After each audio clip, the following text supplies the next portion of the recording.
The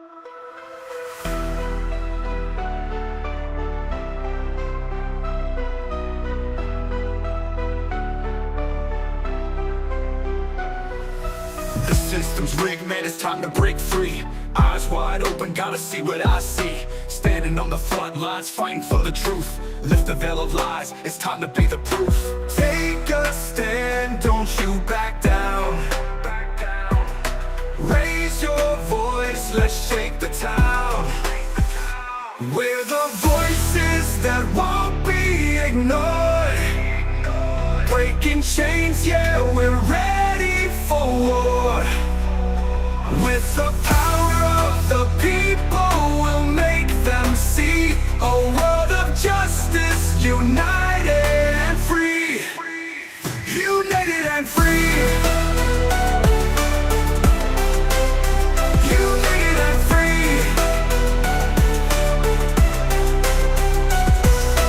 Marching with a purpose, we're taking it higher. Fighting through the struggle, igniting the fire. No more silence, we'll make the noise loud. Together in this battle, standing strong and proud. Injustice fades when courage aligns.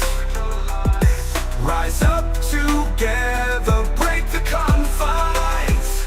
We're the voices that won't be ignored. Breaking chains, yeah, we're ready for war.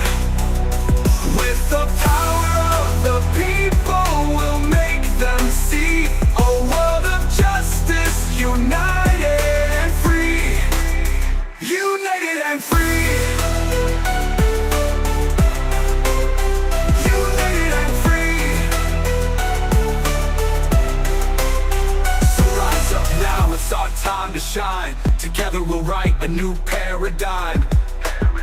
You paradigm, you paradigm.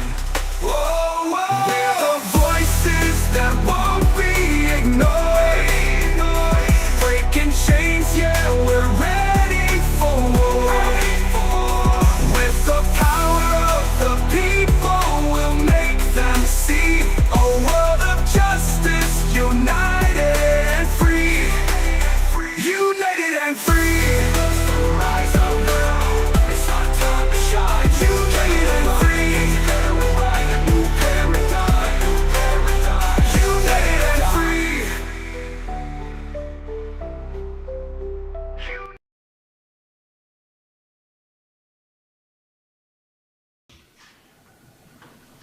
VALDEZ, Nixon, NIXON. All right. All right, Mr. Nixon, you may proceed.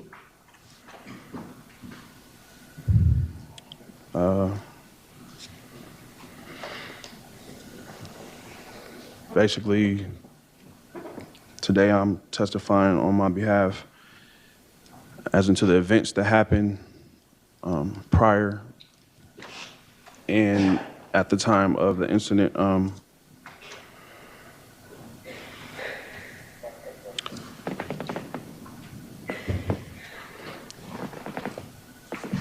Person whose house it happened at is Angel McClain. She had a roommate named Ron Crew. I've known Angel McClain for at least 3 years. She was dating an uncle of mine. I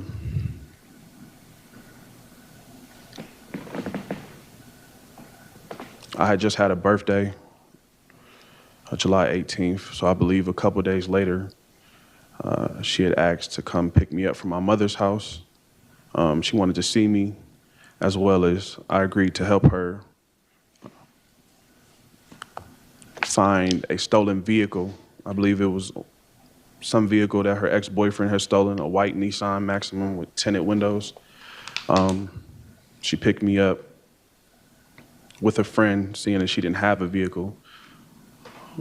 We went back to her house, and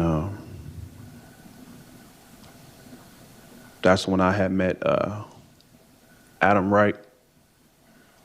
I guess he was there.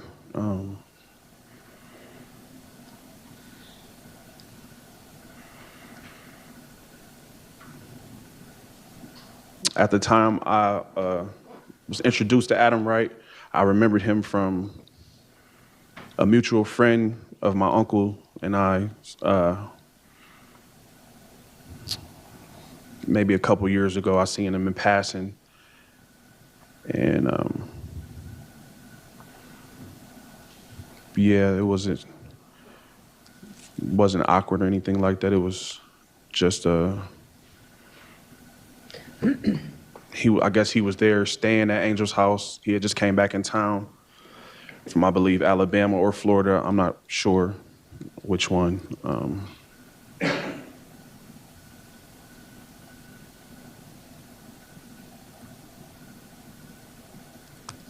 At the time,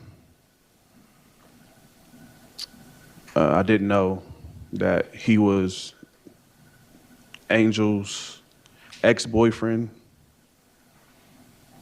She never told me that. At any time did she tell me that. I actually heard it from him.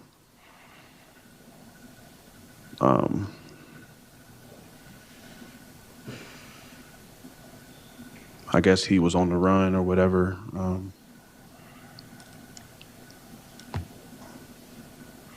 And he had just needed a place to stay. Angel said he was homeless or whatever. And in him staying there at that time, he I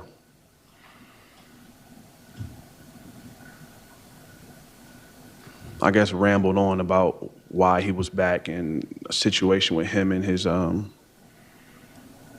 guess brother, Brian Fielders. I heard of the people they run with in the streets or whatever, and I don't really involve myself around those people, but I've heard of them. So I guess as the day progressed, we talked about him knowing my family, a couple of my uncles, where he had met me at around the time he had last seen me. Like I said, it was some years since I had last seen Adam.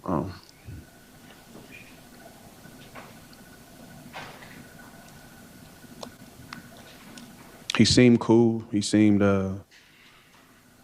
down to earth. Wasn't any problems or whatever. At the time, me and Angel hadn't really spoke on us like being a thing. I think she testified that she called me her nephew. As the days progressed, that went out the window.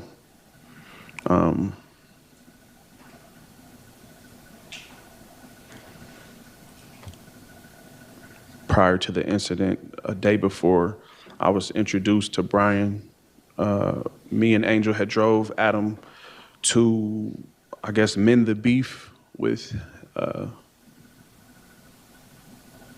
Brian.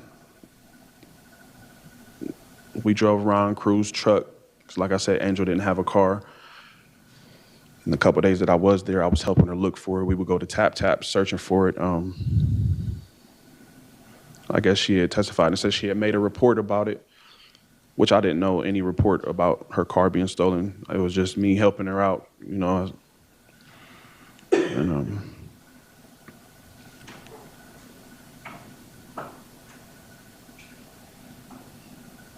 so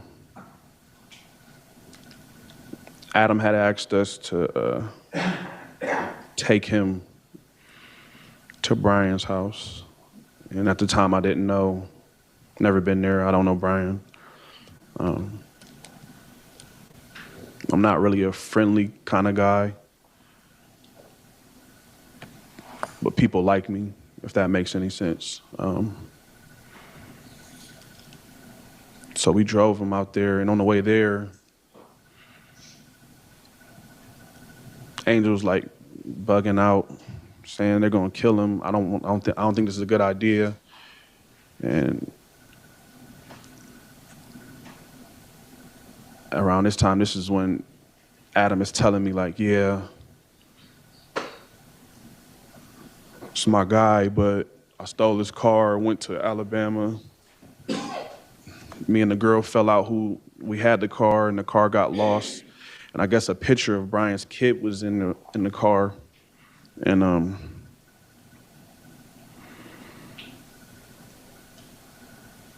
I guess that's where the beef started between them two. And because I guess Adam stated that Brian felt like he stole from him, or something of that nature.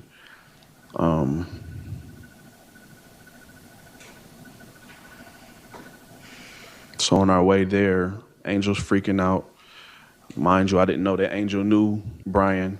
I assumed that she did. She testified and said that she didn't know him. But it was kind of a shock to me and Adam that Angel did know of Brian or knew Brian. I guess the house was in Springfield. On the way there, he was telling me how, dude is crazy. He was stating that Brian was aggressive, known for doing. Objection, Your Honor. So, Mr. Nixon, you have to testify about what you know and not about what other people told you. Okay. Well, I was just laying out. I understand, but you referring back to what other people have testified to is appropriate for closing argument, but for your testimony, it's about your knowledge and what you did. Okay. At any point, will I be able to play evidence? Depends what the foundation is and if it's appropriate. So Okay. we'll rule on that when you get there. Yes, ma'am. Angel was tweaking out, I guess. Like, she's crying. Like, she's like, I don't want to take him. I'm like, I don't think we should then. Adam's like, I'm still going if y'all not going to take me or not. So I rode with Angel to protect her. And she drove him because I guess that was her ex-boyfriend. And so we get there, we pull up, Adam gets out. I look at Adam and I say, I don't think this is a good idea, bro. He said, y'all can just pull off. I'll call you if I need you. And as we're pulling off, I see him go in the house. I guess the house was in Springfield. I never been there. Don't know who lives there at the time. An hour went by. Me and Angel had went around the corner and went to the store, sat and waited for Adam to call, I guess, to see if he needed a ride back. Adam did call. By now, she's like calming down because she heard his voice. And because she thought something bad was going to happen to Adam when he went there.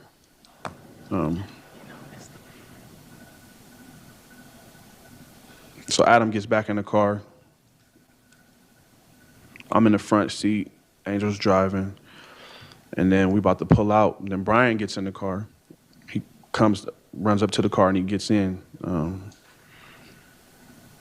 I guess I give Angel this look like, and she gives me a look like I don't, she didn't object to it though. Like, she was cool with it. Brian gets in.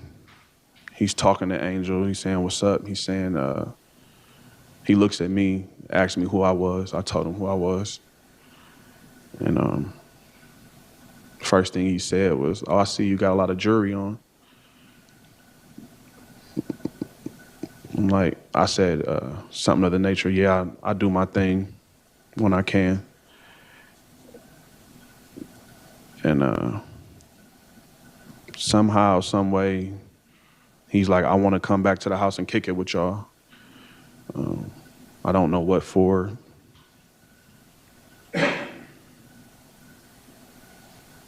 No one objects to this. Adam didn't object to it. He seemed cool with it. We hadn't talked if they squashed the beef or not. So it's like, I guess, on assumption, if you cool with him coming back to the house with us, everything cool. So we rode back to Angel McClain's house, and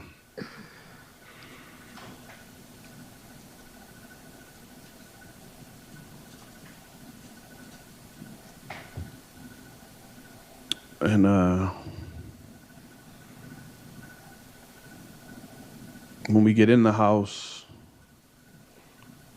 can't remember who was there for real. I don't know if Ron and that girl Ashley was in the back, but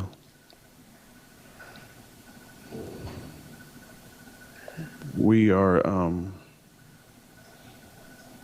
in the living room.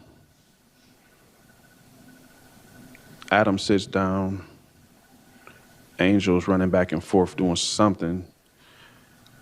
And Brian's attention, like, it just locks on me, kind of. And I guess he's, like, trying to feel me out. And so we get I wouldn't say we were friendly, buddy, pow, pow. It was more so like, oh, yeah, I do this. Oh, yeah, I do that. And that's when he brought up that he rapped, or he had a music deal of some sort. He was showing me on his Facebook on my phone. He asked me for my phone, and I gave him my phone, and he pulled up his Facebook. And a mutual rapper that we both know, I guess he had a record deal, but he was telling me how he was always in trouble, and the label wanted him to stay out of trouble, this, that, and the third. And then it went into us freestyling, which is just rapping, turning on beats and just rapping, basically. And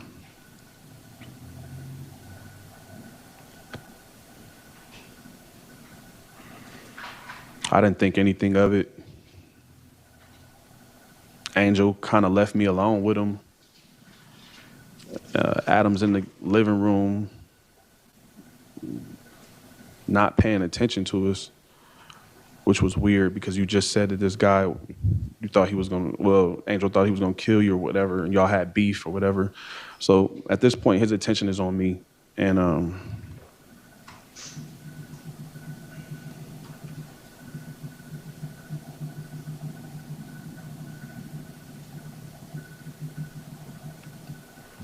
I guess we sat there and rapped for like maybe 2-3 hours. By the time we had got back to the house, it was pretty late though.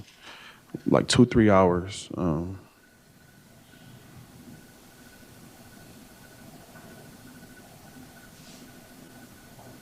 So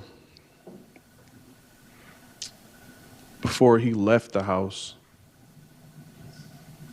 he sent me a friend request, but he used my phone. He was like, yeah, just check me out. Maybe we can get in the studio together. Da-da-da-da-da. And basically,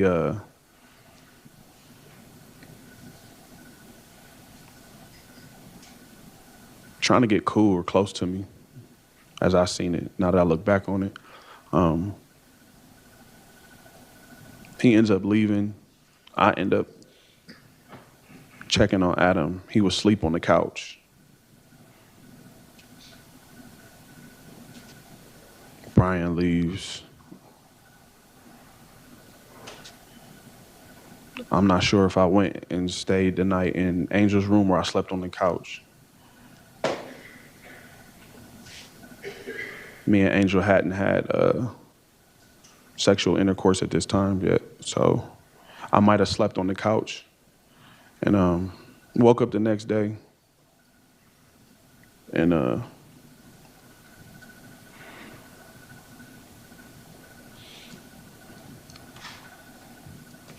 everything was cool, I guess. Adam had some stuff. He had to do some errands, I guess, trying to get his money together to do God knows what, I don't know.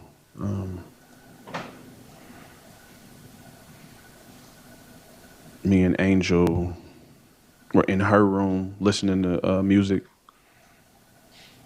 and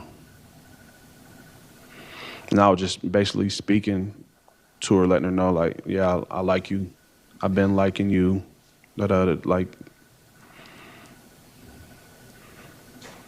some people call it running game, I guess. And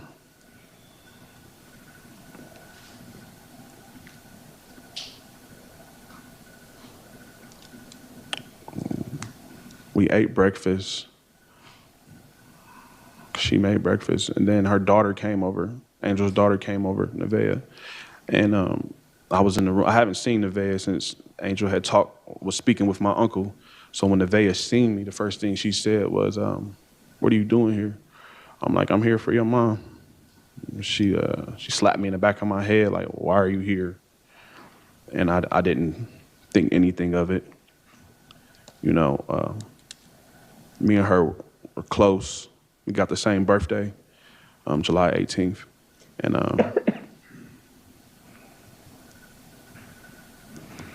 so she I can't explain it. When she slapped me in the back of my head, she looked at me like, "You shouldn't be here," type look. But she was happy to see me. And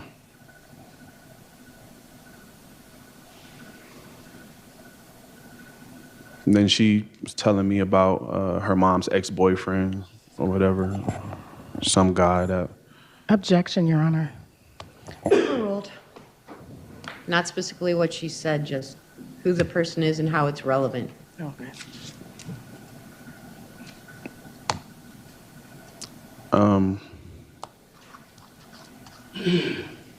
I guess Angel has a background of getting around, basically what I'm getting at. And I knew that guy too. Once again, mind you, I didn't know that she was dealing with Adam on an intimate level.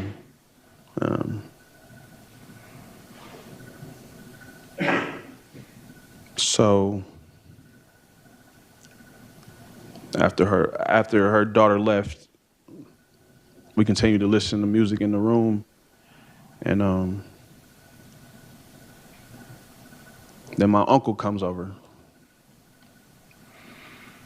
and he knows all these people, like everyone. He knows Ron, he knows Angel, he knows Adam. He knows a few of the stragglers that's in and out.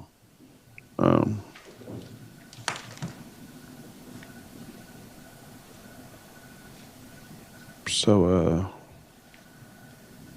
last time I seen him, he was living with me. But I guess you could say I was happy to see him.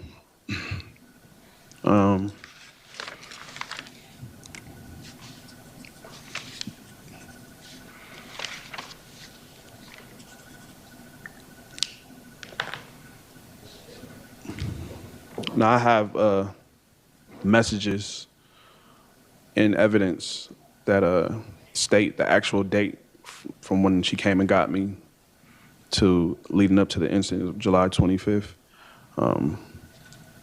Like instant messages on your phone? Yes.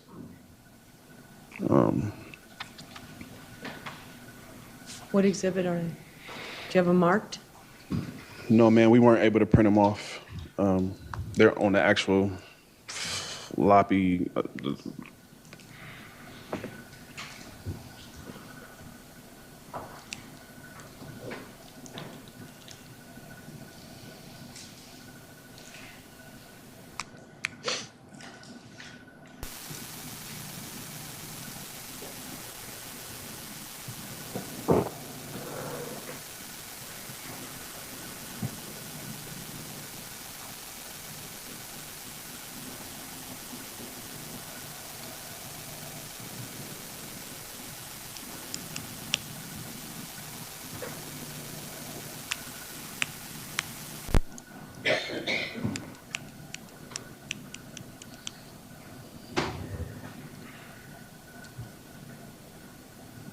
That's not my phone. My phone is the other one. There should be another one up if you just look at the bottom. Yep. Nope, to the left. Yep.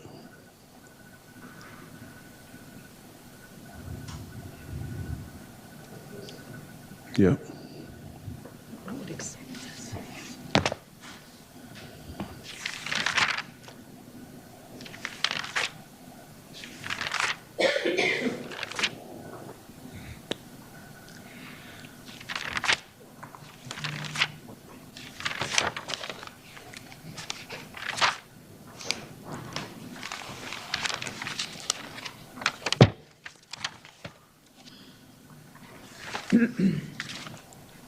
I guess while that's loading, I can continue.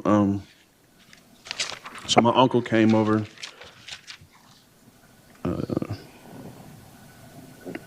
We weren't on bad terms. I just wasn't agreeing with I wasn't agreeing with how he was living at the time.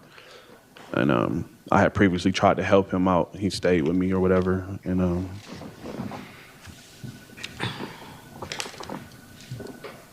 just petty disagreements. Me trying to help him.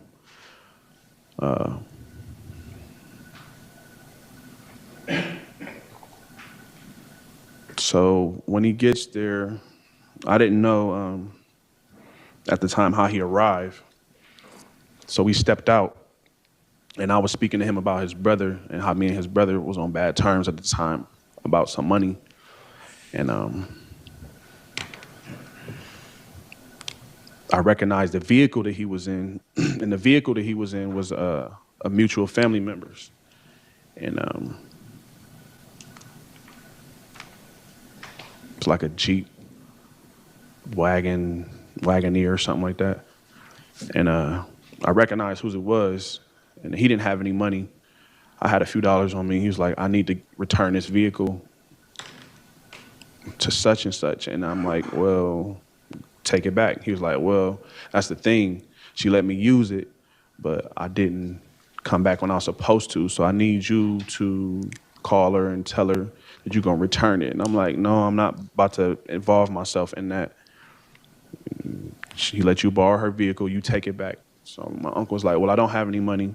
So he asked me for a couple dollars to get gas, and I gave him the gas money. And he went, got the gas, and he pulled right back up instead of leaving and taking the vehicle we were supposed to go. We had like a brief argument about it. He was basically, I felt like something was off.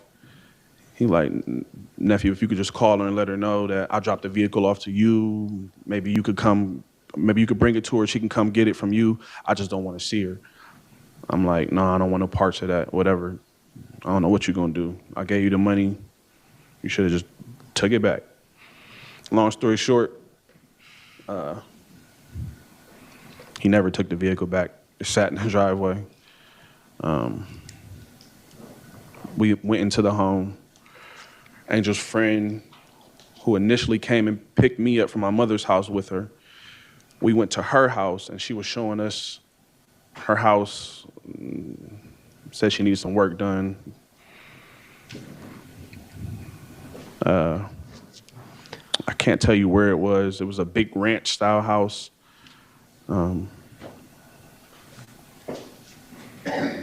I told her I'm good with carpentry or whatnot, and just basically randomly appraising the little work that she needed done. So we ended up leaving her home, going back to Angel's house.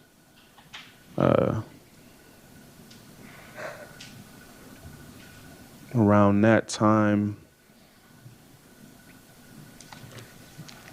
it was an agreement that me, Adam, Angel, and my uncle and her friend were gonna have dinner that night all together. So Angel cooked, and I really just spent most of that time talking to my uncle, trying to figure out what he had going on, and I don't really know what he had going on. He was kind of everywhere with his thoughts.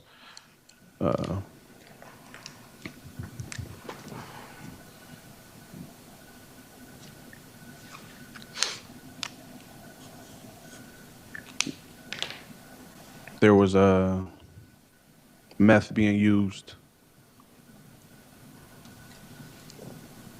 I don't know where they got it from. I didn't come to the house with drugs. But snorting it, smoking it.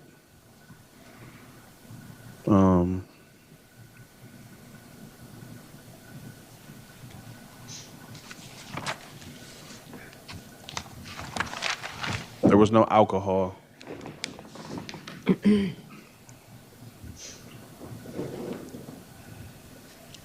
I think that would explain some of the sporadic conversations we were having.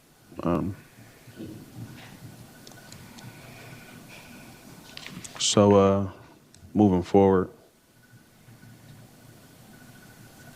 a few other people had came over, and the conversation about a vehicle that I own had came up.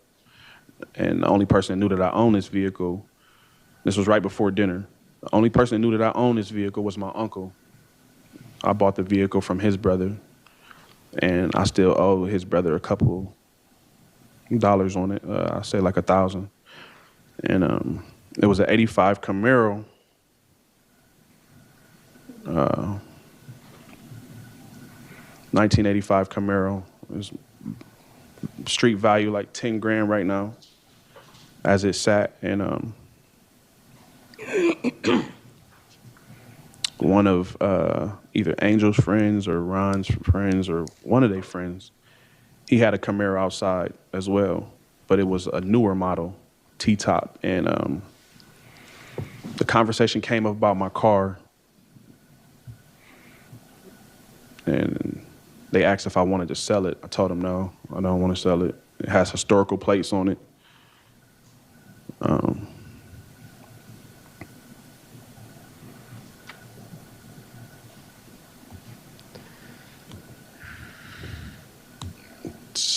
Somewhere in this conversation, the guy asked me if I think his name was Ed, I believe.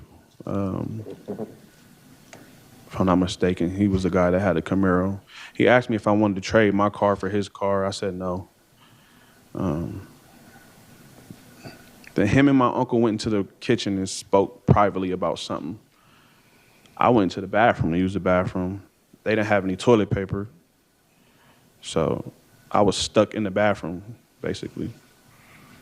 So I'm screaming to anybody that's out there, like, I need some toilet paper. They took forever, it seemed like. But as I'm waiting, I just hear it's real quiet out there. Like, it's real quiet out in the living room and in the kitchen where they were talking. Now, I know that Angel's in the kitchen and she's cooking, but it's weirdly, eerily quiet out there.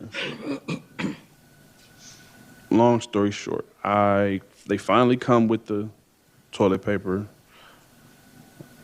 I come out the bathroom, and after washing my hands, and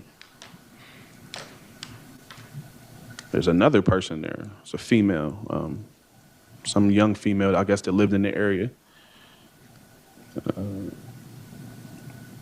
And her and Angel called each other sister or something like that, of that nature.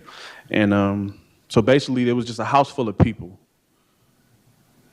I guess they had traffic in and out. I don't know. I didn't live there, so I can't control people's traffic coming in and out their home. But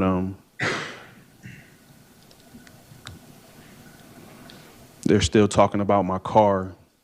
And then now my uncle is like,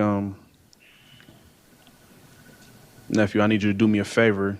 I need you to take this truck and take it back to,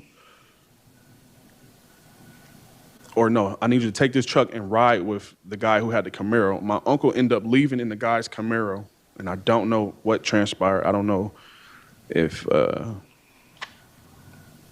don't know. I really couldn't tell you. I don't know if he sold the vehicle or what. But my uncle ended up leaving in the guy's Camaro, and the truck is still outside.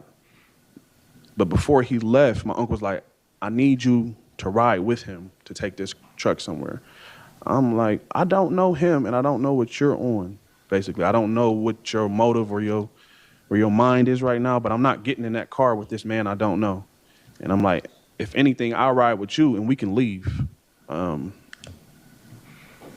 He like, no, you know, Angel cooking dinner, da, da, da. That's weird. Don't do that. I'm like, well, you were invited too. So why are you leaving? And why are you leaving in this man's car? And my uncle ends up crying. He's crying for some reason. I don't know why he's crying. I'm asking him, what's wrong? What's wrong? He's not telling me. It didn't put me on alert, but it made me feel like, it made me feel weird. Like, I couldn't tell you, like, why are you crying? What did you do? That's basically what I'm asking him. Like, what did you do? Why are you crying? He's like, nothing. I'll talk to you about it later.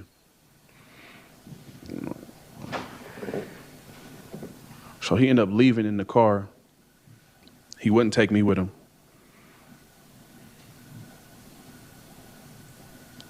I end up going back into the apartment. Angel, Adam are upstairs. The guy, Ed, ends up pulling off in the mutual family member's vehicle. Now, I don't know where they took it. I don't know where he took the vehicle. I don't know what just happened. I don't know what just transpired. I don't know. So I go in the house and I tell Angel, I'm like, I told her what just happened. She's like, yeah, your uncle been on some weird stuff lately, da-da-da-da. He gets real nervous around my people. And he started acting weird and doing dumb stuff. I didn't understand what she meant, my people. Like, what you talking about? She was like, yeah, we like a family, da-da-da-da. These are all my people. She was talking about Adam, Ed, Ron, Brian. These are all her people, basically. And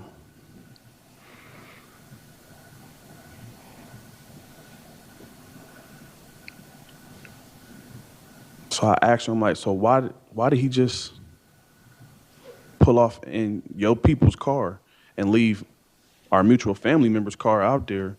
And then that guy took her truck. And Adam interjected and said, don't worry about it, bro. Don't worry about it. And I'm like, what you mean don't worry about it? The person whose car he just rode off in is like an auntie to me. So I'm kind of worried about it. Like, why wouldn't I be? He like, no, your uncle owed us something. He owed us some money or something. And I don't remember my uncle ever telling me he owed him anything. I kept asking him what was wrong. Like I said, he said he would talk to me about it later. I never ended up seeing my uncle after that.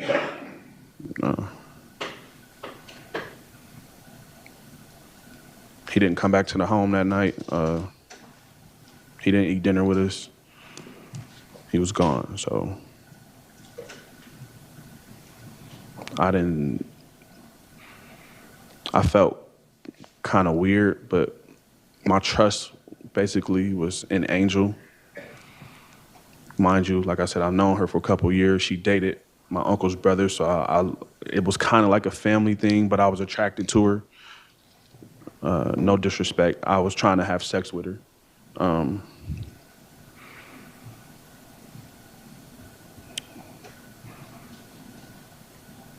So we end up eating dinner. And Adam, Angel, and one other person, I believe the girl that was there, it wasn't Ashley, it was the girl that lived in the area. They were talking about how they were going to take a trip to either Virginia or something. And they were speaking about my uncle, like, yeah, he did good. Like, we needed that truck, basically. And I'm like, man, what is y'all talking about? They're like, we needed that truck. We about to use it. I'm like, what you mean use it? Like, you asking too many questions. I'm like, not really.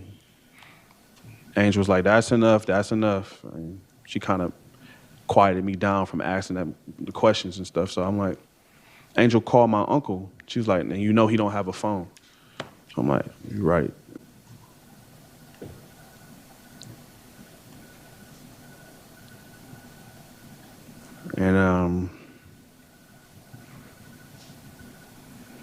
Yeah, I guess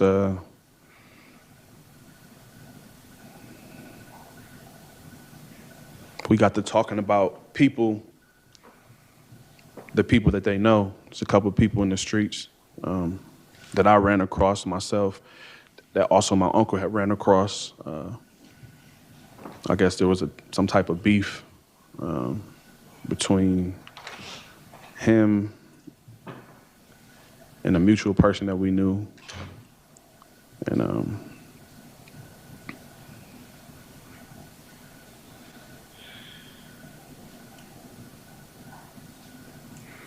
just a random conversation, but it never left me because I didn't understand why they just swapped cars.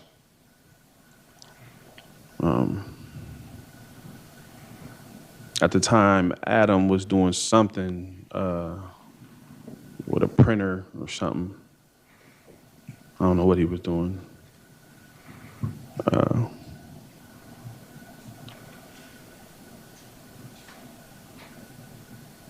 We ate dinner.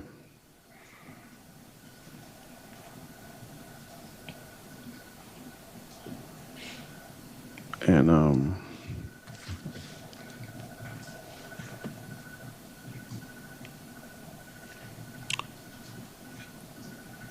Angel was like, can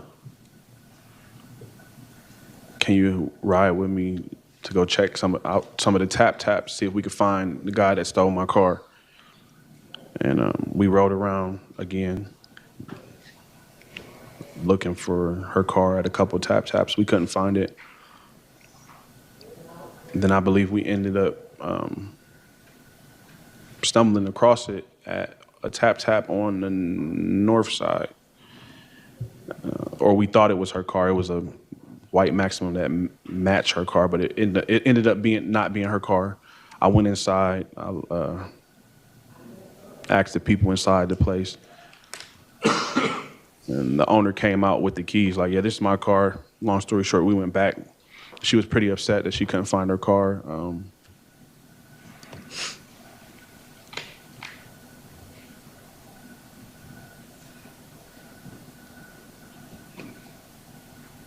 Then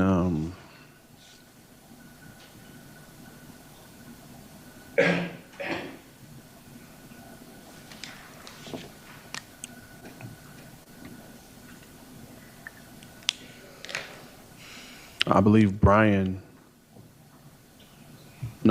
and Angel had went to the store. They had went to the store. And I found that weird because normally when you there with a woman, the woman doesn't want to leave you out of anything, especially if she's like interested in you. So she didn't invite me to the store. She said, I'll be back. I'm about to run and go grab cigarettes or whatever. And so I was in her bedroom. And mind you, I had a whole nother female that was looking for me for the past couple of days. So I was kind of like hiding my phone for real. So when she left, I got on my phone and seeing that I was getting all these messages from the other female. And I hear the door open.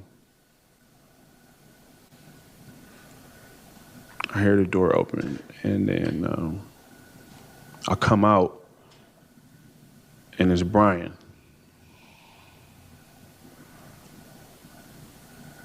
Brian comes in, he's like, I don't know what you want to call it. He's like sketchy, real weirded out type, tweaking out. And he's like,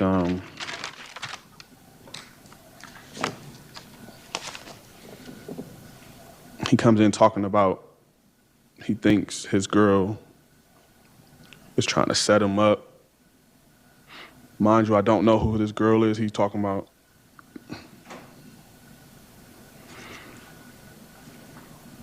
I'm talking about some spy app. And I never even seen a spy app, never knew it existed. He was explaining to me, like, yeah, you can clone somebody's phone to see what they're doing on their phone, da-da-da-da. He was like, matter of fact, you got your phone? I'm like, yeah. He was like, let me see your phone. I gave him my phone. He's like, you probably got the same app on your phone. You don't even know it. Angel probably put it on yours. So he's really like bugging out. Like, but I'm not thinking anything of it. Like, I'm just thinking he tripping. So I would say like almost a good hour. He was talking to me about a spy app. And that's when Adam made the comment, like, how did you get over here, bro? He's like, oh, I got Toni in the car. Adam told him to call Toni up.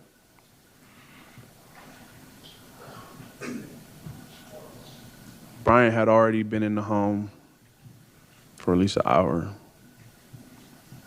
I could visibly see the gun on his hip.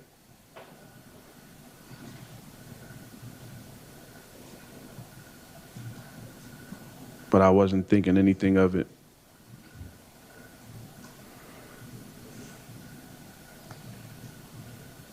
Adam has his gun. He's walking around with it in his shoulder, like under his armpit right here. He's doing something with curling iron, something. And I don't know what he was doing. He told Brian, like, you're tripping, bro.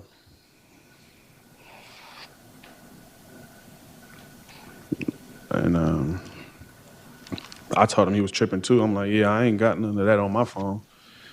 And I told him, like, yeah, I don't even let nobody really see my phone.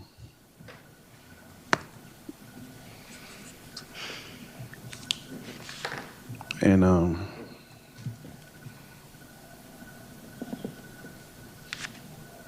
he was looking through it, like he was like, I bet you that app is on here. I bet you it. He was looking through it. I don't know if he found it or not.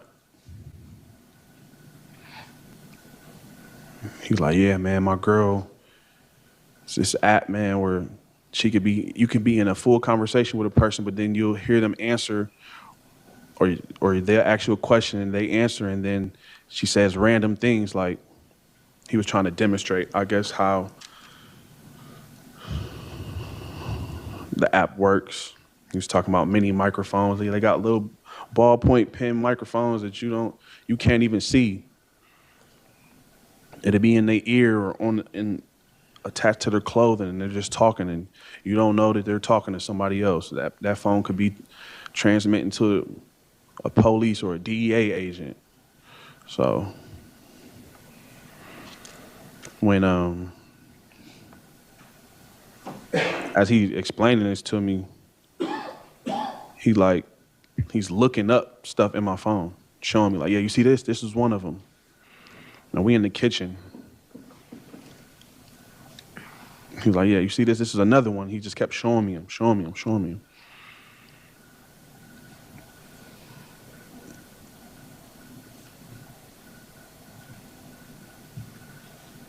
And at that time, I'm like, bro, I don't know what you're talking about. You tripping.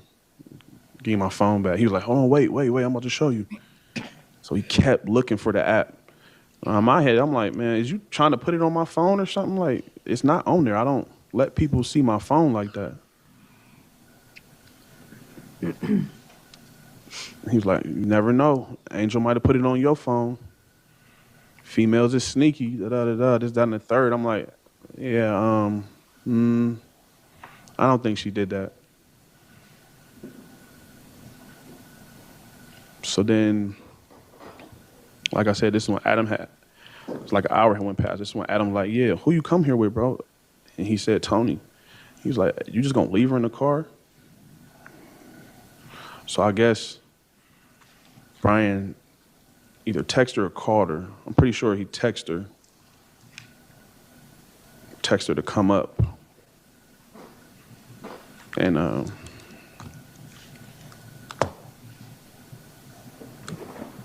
he still had my phone. He got his phone.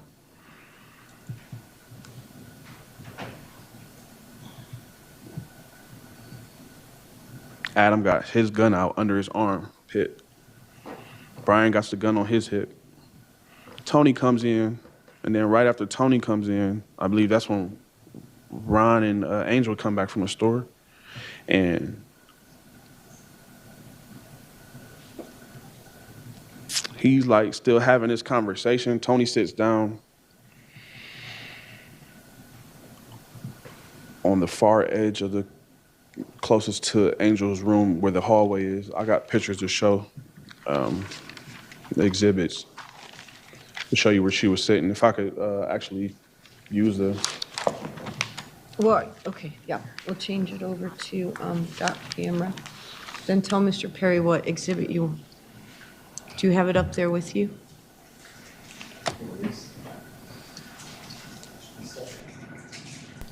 I believe it's in this stack right here, if I'm not mistaken. Then it must be in that one.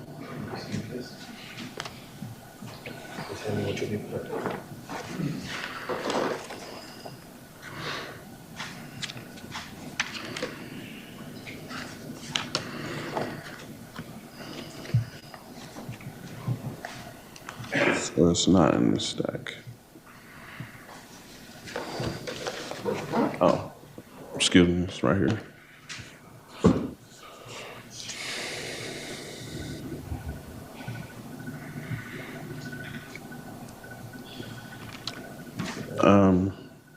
So I drew the diagram of the home.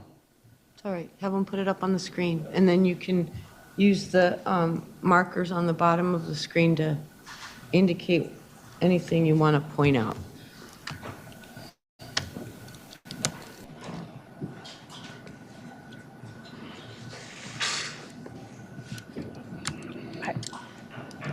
This is a demonstrative exhibit. He indicated he drew it. I'm going to indicate it's not to scale, most likely. To the best of my ability. That's fine.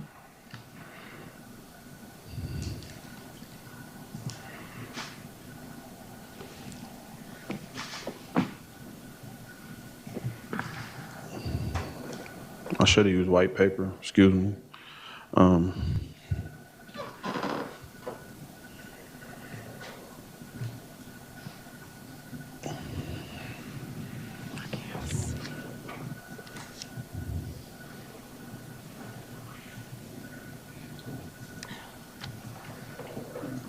Are you zoomed out as far as possible? It is.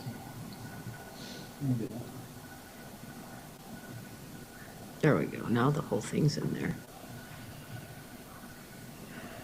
I think it's just kind of paper gavel. Yeah. I can see it on my screen pretty well. Okay. It's like auto-correcting.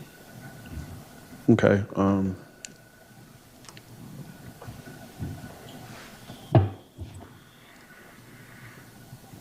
So you said Toni was in the couch closest to Angel's room. Right here. All That's right. Toni. Mm-hmm. Me and Brian were in the kitchen, but we all came and sat down. So Brian's right here. Use an X for where you were. I'm right here.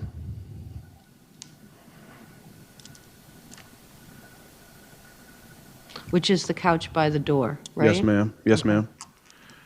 And Adam is right here. Which is the same couch, but away from the door. Yes, That ma'am. you were sitting on. Yes, ma'am. That's just for purposes of the record, so people reviewing this may know what you're referring to. Go ahead. Yes, Oh, and we're ma'am. going to mark this as Defense Exhibit J, I think. All right, go ahead, Mr. Nixon. At this time, Brian still has my cell phone. Toni just came up. He introduced her as his girl.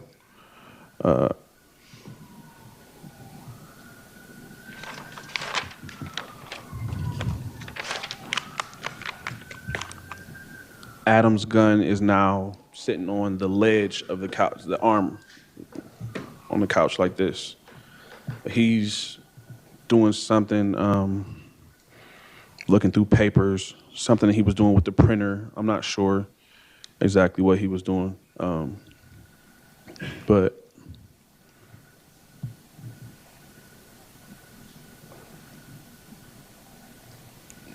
Brian is still talking about this app.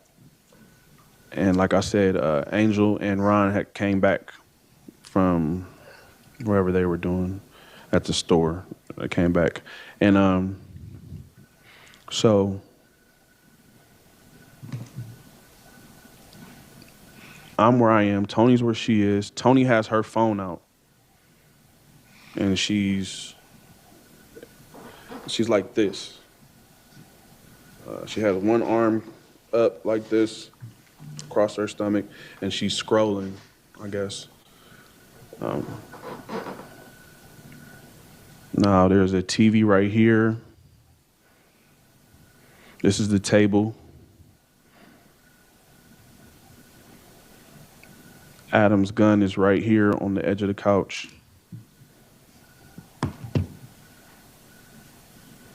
And Brian is right here, and he's talking to me and Adam at the same time. And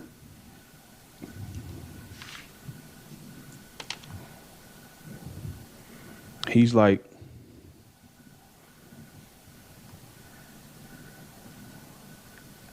he was saying,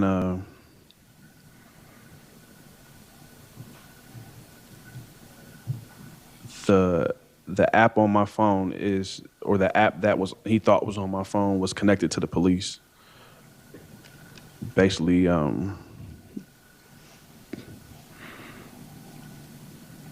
saying that I was the police. I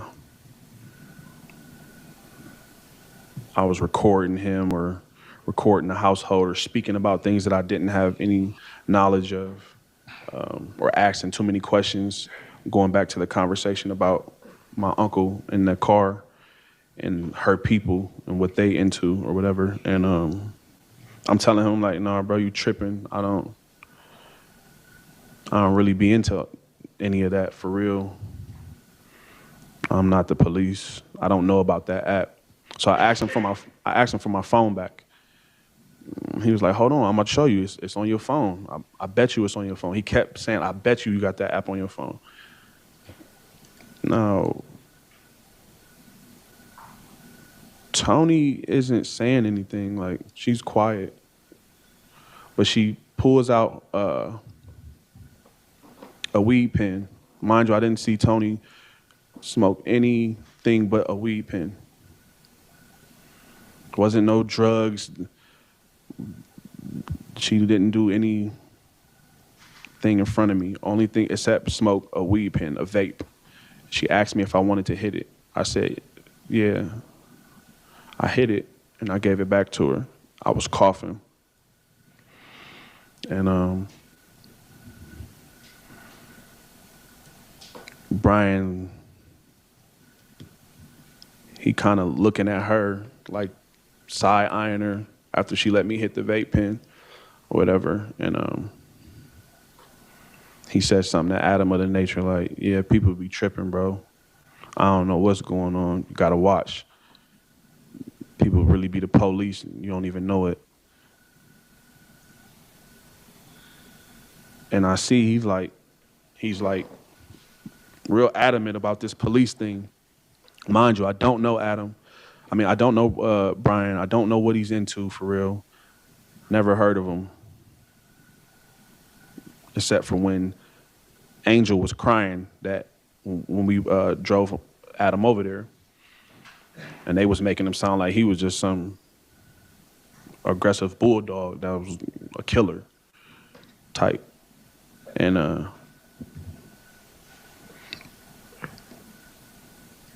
so I'm sitting here. Ron goes in his room, which is right here.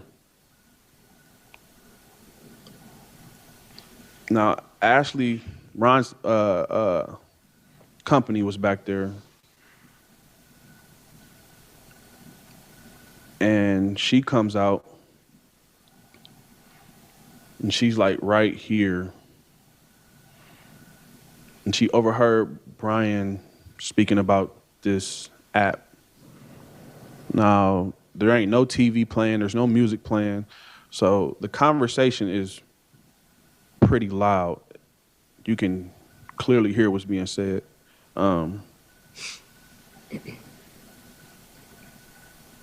Angel comes out of her room, and she sits at the head of this coffee table. This is her living room, so she sits right here, and she's speaking about Ashley speaking about, yeah, I've heard about that. I've heard about that app.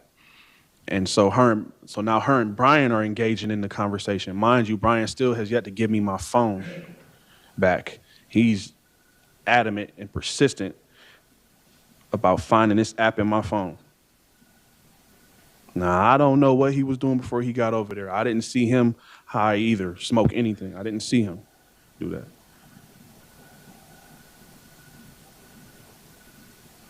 But now I'm starting to get a little aggravated because he's not giving me my phone. But I know he got a gun, so I'm not about to be aggressive. His guy got a gun. I'm not about to be aggressive. I don't even know why he's here, for real. We didn't figure that out until Adam testified. But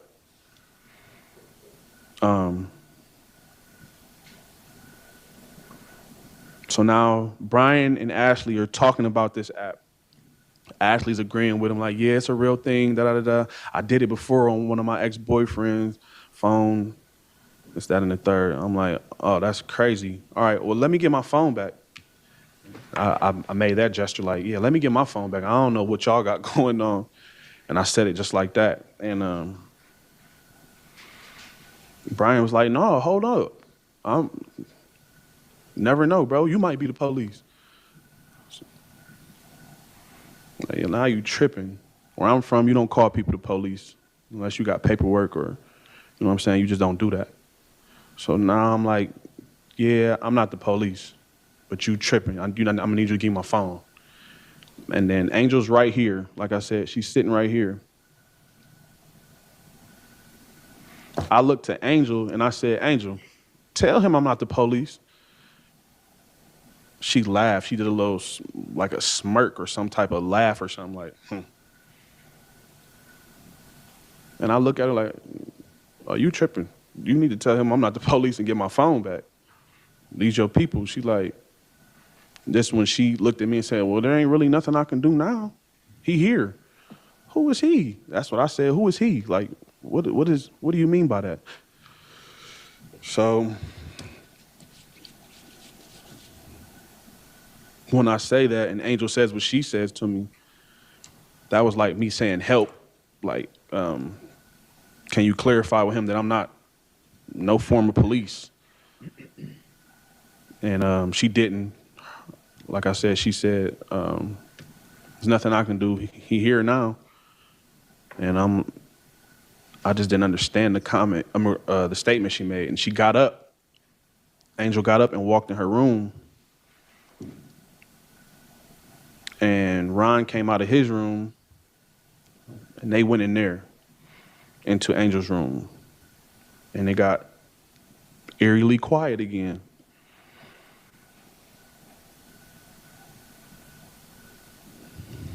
Adam's still sitting right here. Adam's like, he's engaged, but he's not engaged. He's not saying anything. He's more so paying attention with his eyes, giving me like an undercut thing, like he's looking at Brian. He's looking at me. And I even asked Adam, I'm like, Adam, bro, what's up with your mans?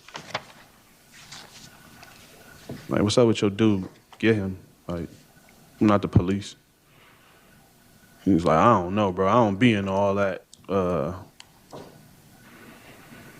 spy tech or whatever.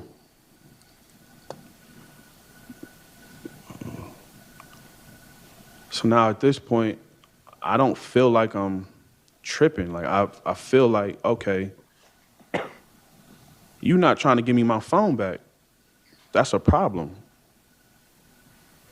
You just came in the home, left your girl outside, came up here for an hour straight. Now, I didn't know his girl was outside. But you just came up here for an hour straight talking about a spy app. And you insinuating that people were the police. That threw me for a loop. I was kind of threw off about that, like, all right. I need to get my phone and I need to leave because I don't know what he on. I don't know. They tripping. Angel just said what she said. She not trying to help. Mind you, this is the same guy that said, oh, I see you with a lot of jewelry. I don't know. In my head, I'm like, I'm putting two and two together. Like, he a weird dude, basically. Weird as ever could be. And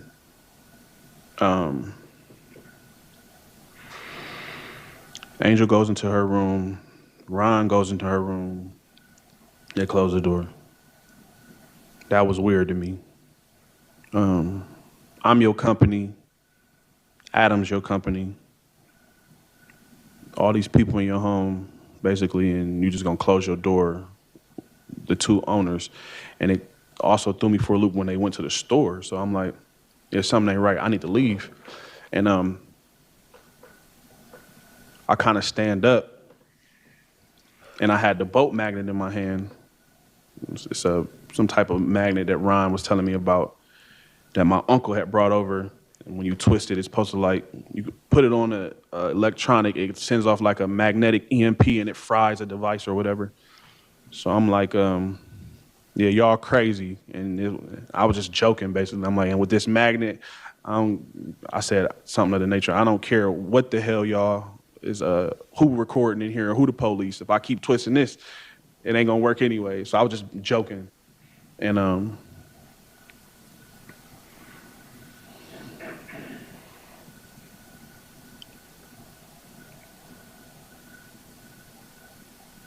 I linked over with the magnet, I was twisting it, and then I set it on the table. I'm like, yeah, bro, but you can keep my phone back. And he was like, no, I'm not giving you your phone back. And so it's like more than once he done told me he not giving me my phone back. And I don't know if he gave my phone to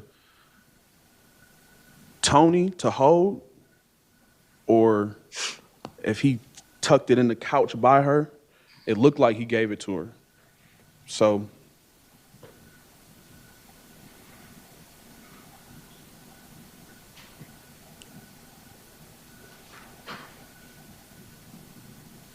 now I'm feeling weird. Like, I'm not scared yet. I'm feeling weird though. So I look back at the door, because I'm sitting right here. I look back at the door to see if it was locked, and I'm just about to leave. I was about to leave. And he was like, yeah, I don't think you want to do that. I made a motion like this. I got up out my seat a little bit, and when he said it, it made me sit back down. What you mean? He was like, yeah, I don't think you want to do that. And I'm like, what are you talking about? He's like, I got somebody outside. He's like, you ever been in a situation, he said something of the nature, you ever been in a situation where you don't know what's really going on, but you talking too much? And I'm like, nah, I haven't.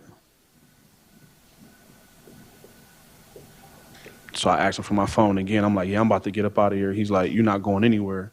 He was like, he said something of the nature, I got my kids at home.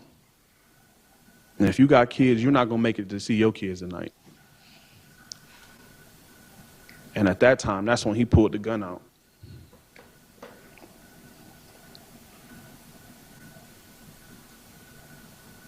Adam gets up and walks this way. He didn't walk past me. He took the long way. And as he's walking, he's telling me, he's like, I told you so. I told you. You should have just left. He said that? Yes, ma'am. And then when he gets about right here, he's holding the gun like this. He was like, you should have just left. You should have just left. So now I'm scared. Now I'm in fear for my life. Why did he just switch on me? Why did he just pull his gun on me?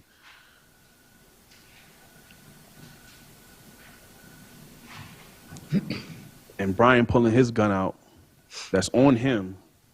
That gun was never on Toni. Brian had that gun on him, on his person. He pulled it out. And I look over, I see Adam with his gun out, pointed at me.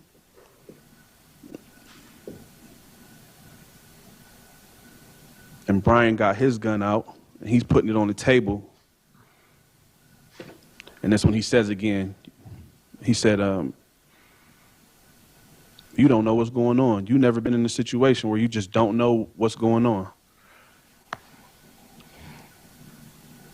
And I want to move, but I'm stuck. I want to run, but I'm a deer in the headlights. I'm like, I got this guy right here to the left of me with a gun on me, and this guy right here with a gun on me. Toni's sitting there, quiet. She's still on her phone. She hasn't even taken it down. It's like she's just doing this and looking around. And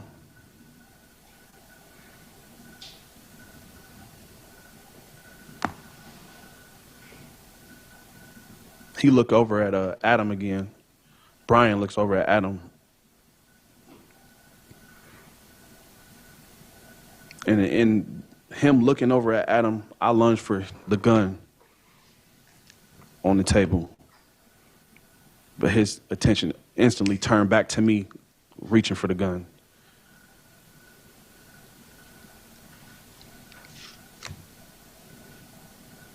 And that's when the brawl over the gun, and we fighting over this gun.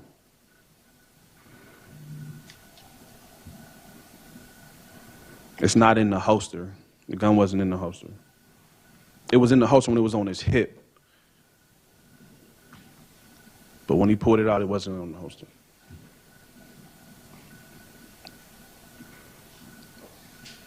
So at the same time, we reaching for this gun together, basically.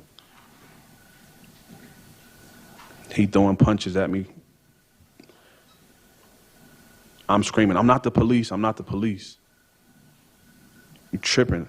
Like, I just wanted to get the gun because Adam had just branded his weapon at me. I was trying to leave. They wasn't having that. At this time, we fighting over the gun. This table gets flipped this way. Toni gets up, moves over here. But I'm not really paying attention to her because I'm wrestling with Brian over this gun. So he got his hand on it, I got my hand on it. We throwing punches at each other. He kind of getting over on me. When I mean getting over on me, he's lightweight winning the fight. And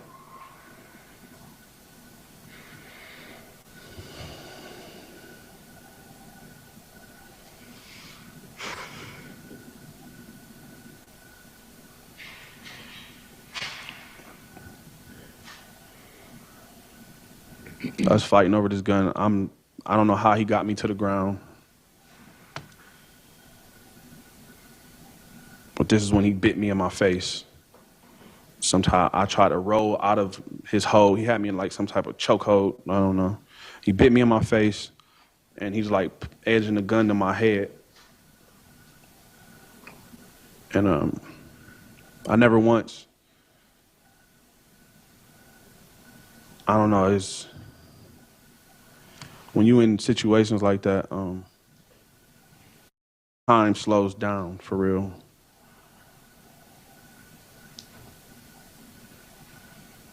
It really does. So I'm not able to pay attention to everything everybody's doing. I just know that I need to get this gun, and if he get it, he gonna shoot me. I know he is.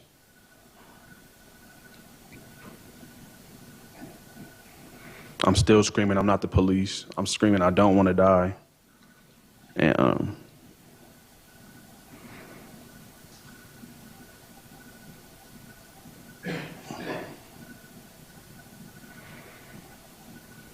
we're fighting over it. He bit me in my face. I have the pictures to show the bite marks that was on my face.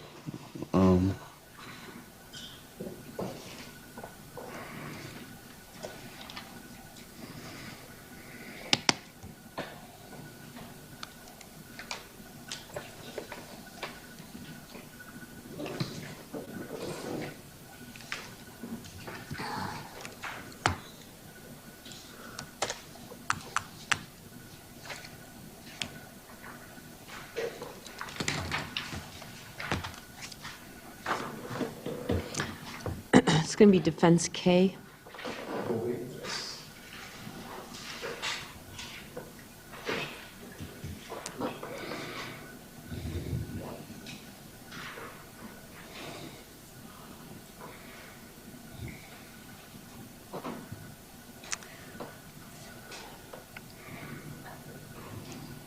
His Go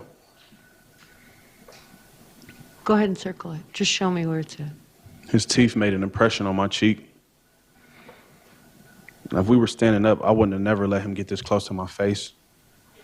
The only way he was able to bite me like that is because I was face down, laying on my belly, and he had me in a chokehold from the back. But I got the gun like this, and he got the gun. So I guess he was trying to. Don't guess what he's trying to do. Just tell me what happens. From what happened, I believe he was trying to bite me so I would let go of the gun. I didn't let go. And he's punching me. He's punching me. Then he calls Adam.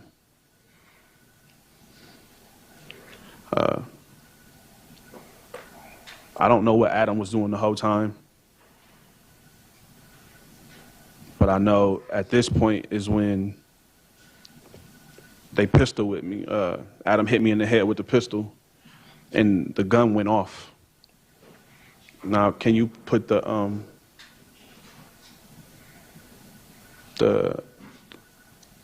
scene of the actual living room that I sketched out? Yes.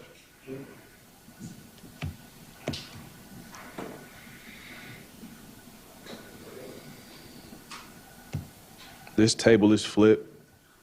I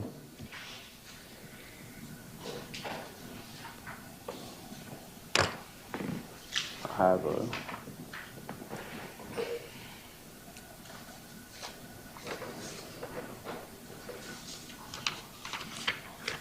Are those already marked or are those new ones? Or L and M?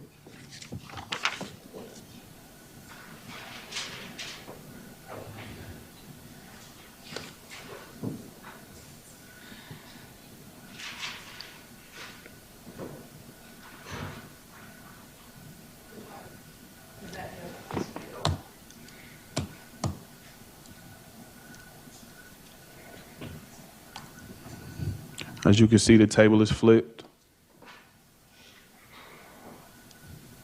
And in the next slide, the next exhibit,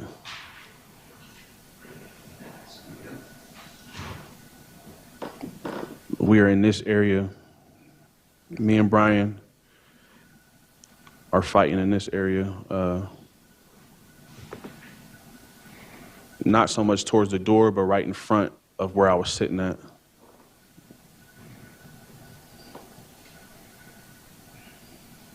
Can you go back to the, yeah.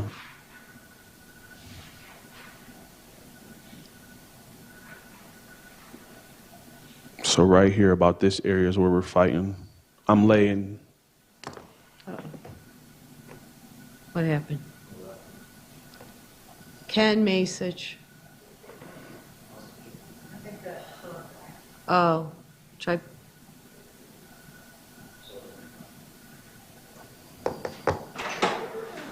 Of course, Jeff just walked out the door.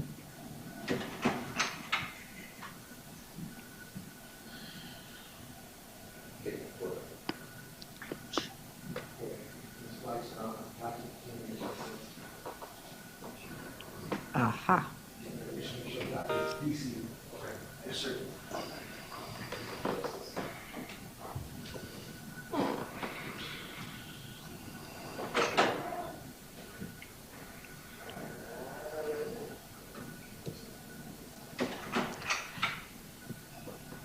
Is that L? Oh, there we go. All right. Go ahead, Mr. Nixon. Oh, sorry. There you go.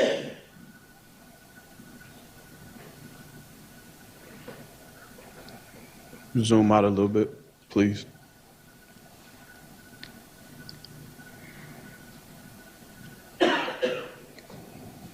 So my head is right here. I'm laying this way though. Your feet towards the other couch? Yes, ma'am. Brian is basically straddled me from the back in a headlock. And that's how he was able to bite me.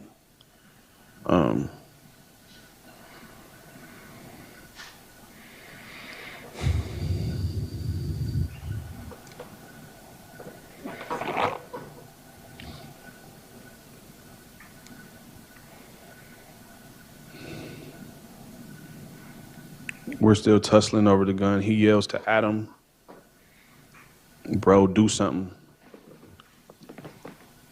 I don't know exactly where Adam was standing, but can you go back to the other slide, the one by the front door? Yes.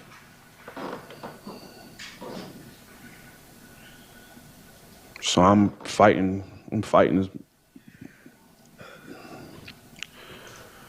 as bad as I basically could. Like I don't want to die. Like this dude, he straddled me. He got this gun in my head.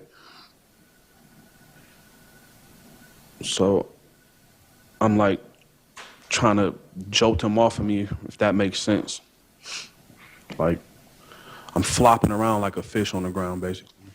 And Adam comes from wherever he was standing. He's right here now. Right here. My head is right here. As I'm getting up to raise up, Adam clocks me over the top of the head with the pistol.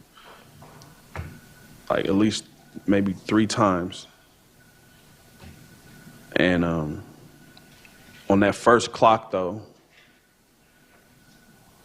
I instantly start bleeding. On the second one, I don't know if his finger was on the trigger when he did it. The gun went off and it went through. If you could put the that back on there, yes. Yes. Now in my illustration, I thought it was a .45 caliber because his gun resembled a .45 caliber handgun, ACP, but through his testimony, it's a 9mm.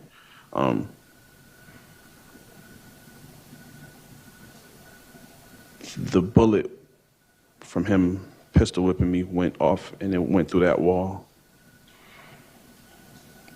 So he would be standing right here. I'm right here, laying this way. This is my head right here. Brian was on top of me as I'm getting up. Adam, like I said, he pistol whipped me. The gun went off. His gun shot this way.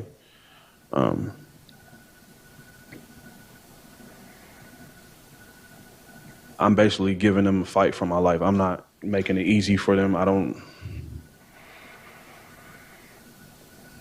Yeah, y'all just threatened me. I'm fighting for my life, and at this point, when that gun went off, Adam kind of stepped back, like this way, and I'm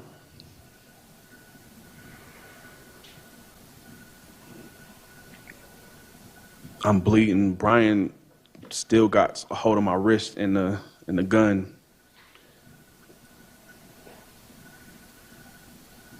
And I ended up like getting it from him, kind of twisting his wrist. Now I'm like laying on my back now. I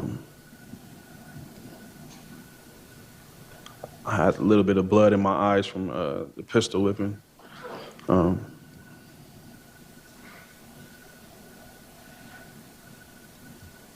I hear, so now I'm laying on my back and I'm looking this way, and I hear, Down the hallway? yeah, I'm looking this way, but I'm also still wrestling the gun, kind of like, and I see a male come from here, and I got hit with a machete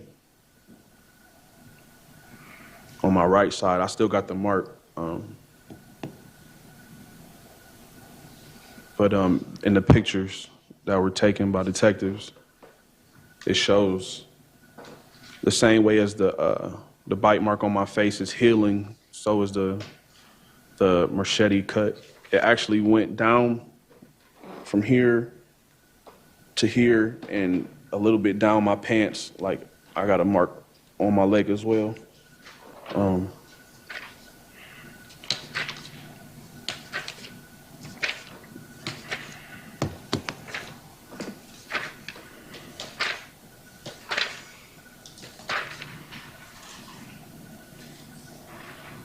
The only male that was in the back room at that time was Ron.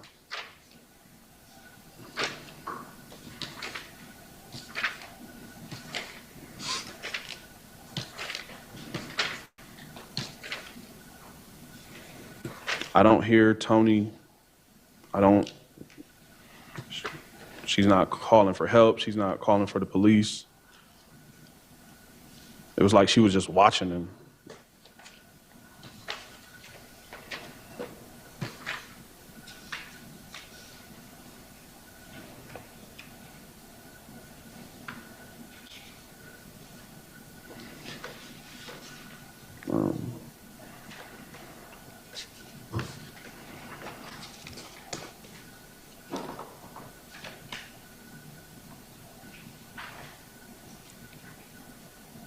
Is it the picture that was taken the same time as the picture of your cheek in the police station?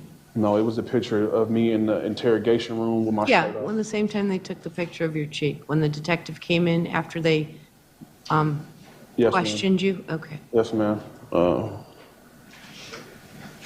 I don't have it. Actually, I might.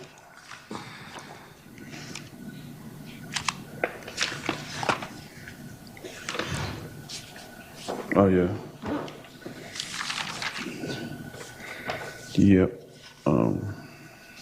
Both of these. One of them, you can see it clear. Yeah. Okay, thank you.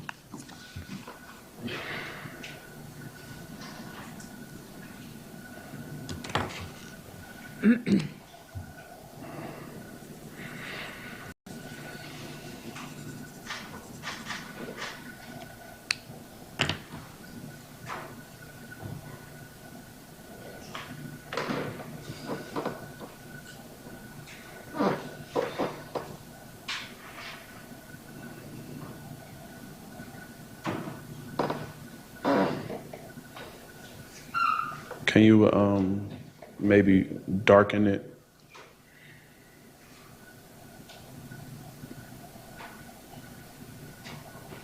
Oh, that's as dark as it goes. I'm not sure if you can see it, but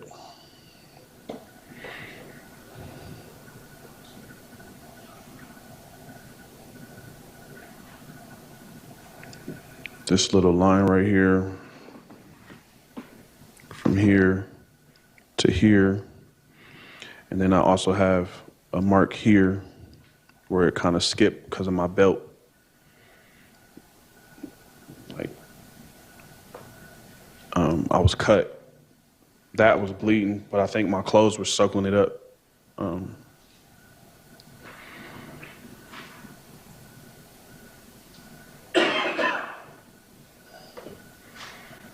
Ron, I don't know where he went after that. I don't know if he went back in his room. I don't know if he was panicking or just trying to help them. I don't know. But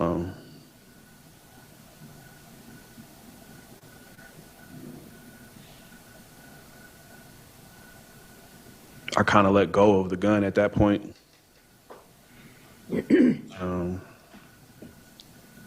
Held like where I was cut at. And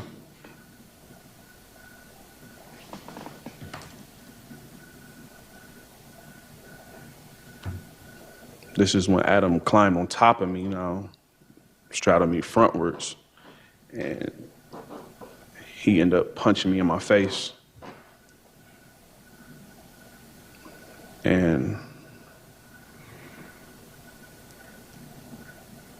But he had the gun in his hand, like it was like I guess you could say he pistol with me too. So. But I ended up like grabbing the gun again. And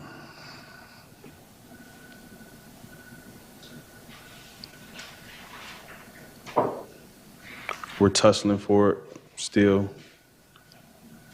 I don't know where Adam is standing at this point. Like I said, he just got done pistol whipping me and his gun went off and the bullet went that way. I end up getting the gun, but I'm still laying down on my back. Adam punches me and pushes off. Adam? Brian punches me and pushes off.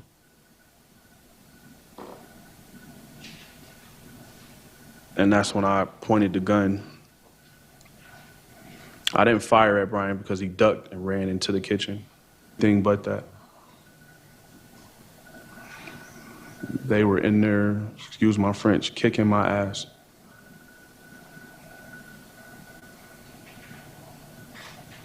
All because of whatever he had going on in his head. I don't know. Calling me the police. He even called her the police. I didn't have a gun. They brought guns. They had machete.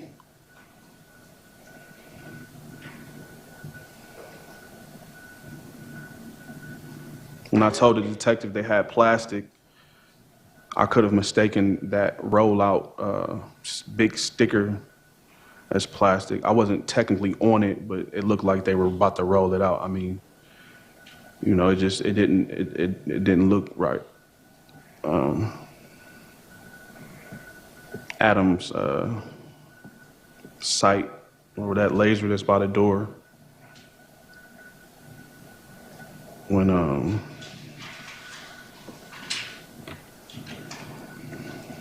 he said that he dumped everything out, trying to show me what was in the bag.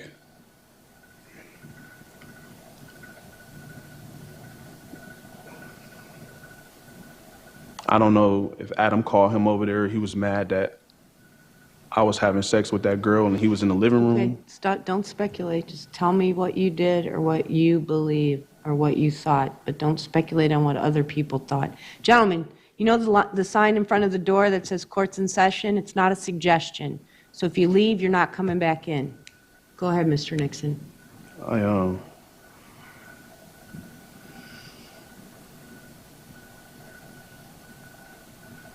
I don't know. I don't know why this happened. I don't know. I didn't start it. I could have never started it. I didn't have a gun. And like I said before, Adam's gun was already out. It was never in his waistband like they said. It wasn't. It was out, pointed at me. That's his friend.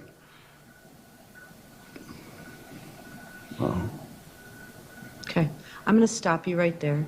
We're going to just take a half-hour break, and then you can decide if that is the conclusion and wrap up your testimony before we begin cross-examination. So you can go ahead and step down, have a seat at the table.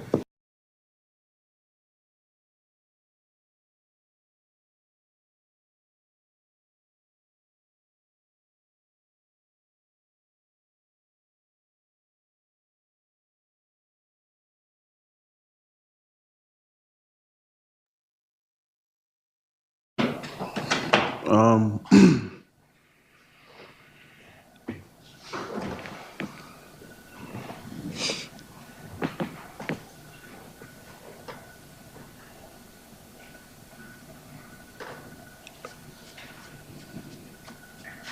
so now I have the gun.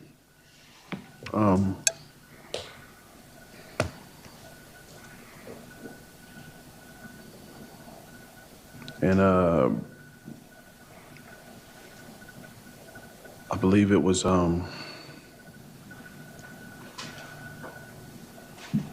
Adam. He pointed it at me again, and I kind of peeked around the kitchen corner. He pointed it at me, and I kind of backed away, and so I wouldn't get shot in the face. He proceeded to run.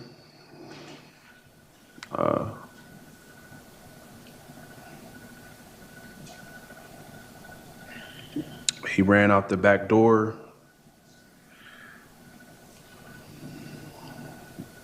And the back door, which was Ron Cruz's room, the sliding door, he ran out.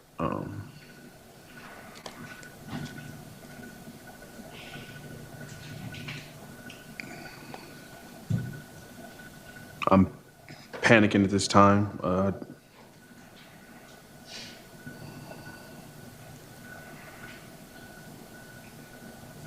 Brian follows him.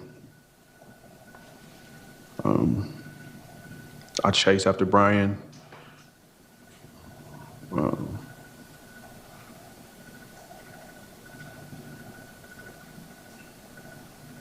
I grabbed Brian by the back of his shirt because I felt like they were trying to get away with what they just did, what they were trying to do. Brian yelled to Adam, "Shoot him."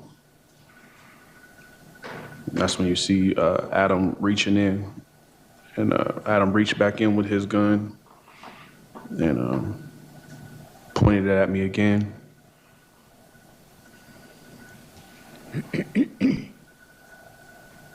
Now, mind you, this is an apartment, close quarters. I don't know who lives next door. I don't know the surrounding areas.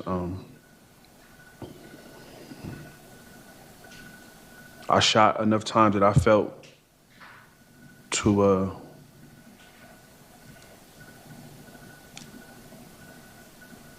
save my life. It wasn't. I wasn't out to kill the whole household.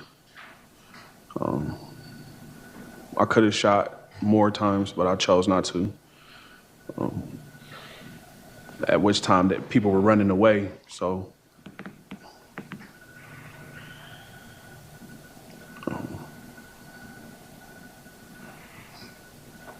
I have training as a,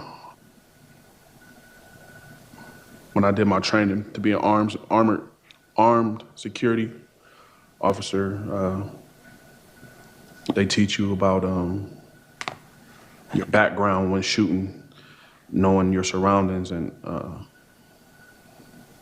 I think it kind of clicked in my head, like I can't just randomly shoot everywhere may stray and hit somebody that wasn't involved in the situation or something like that. So I chose not to shoot.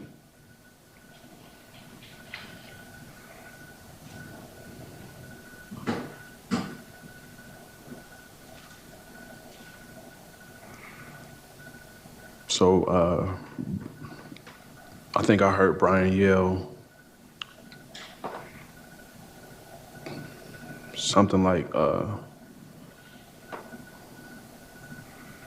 he shot her, called the police. I looked at Angel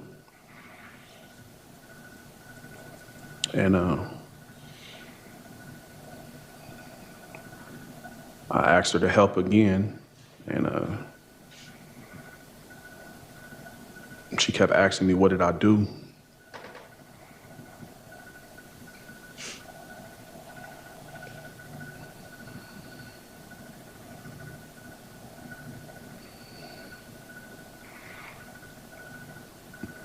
I told her to call the police too. I looked around for my phone, couldn't find it. I grabbed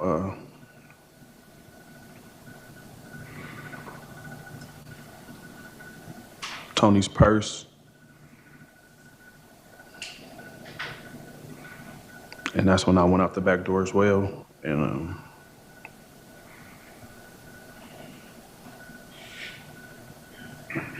I panicked. I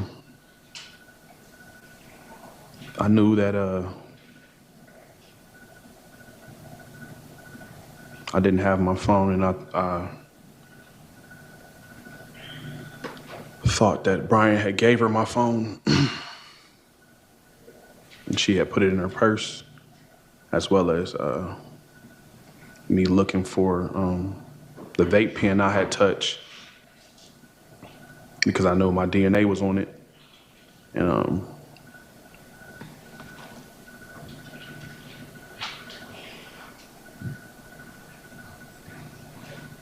I didn't take anything from the purse. I just left it where it was at. Couldn't find my phone, couldn't find the vape pen.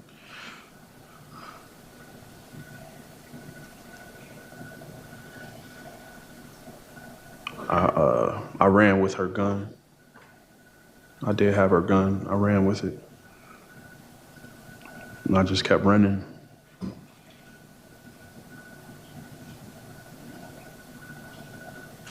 I took the gun because I knew that they went out first and I didn't know if they were still on BS, maybe shoot me on the way out. I don't know.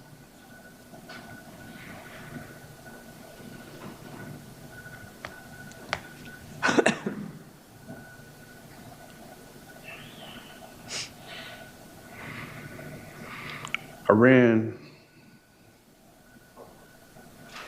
in some train tracks and some wooded areas. I just kept running and running and running until I came to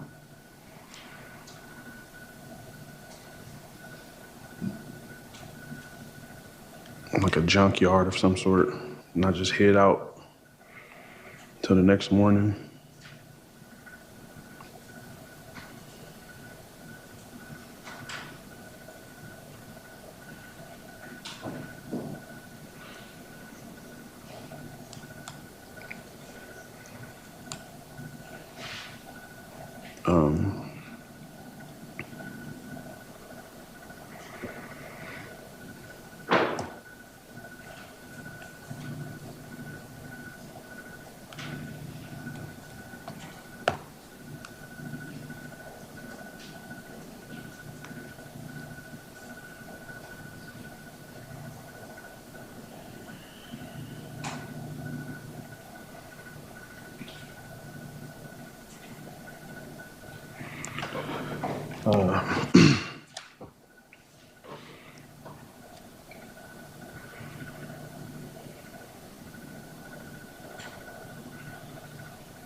I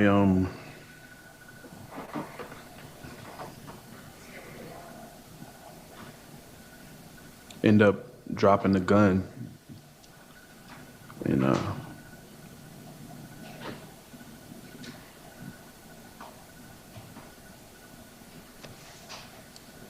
when I got further away from them and I felt I was no longer in danger,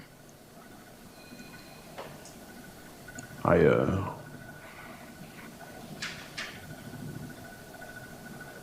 can't tell you where it is. You can or cannot? Cannot.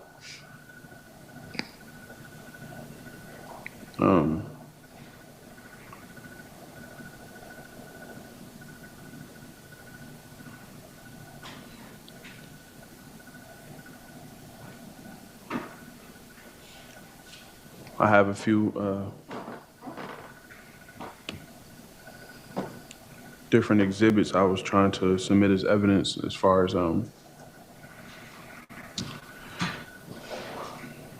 messages and I think he's got it pulled up. To celebrate? no, it that computer doesn't hold a battery, so every time we pull something up, it just erases. Well, why isn't it plugged in?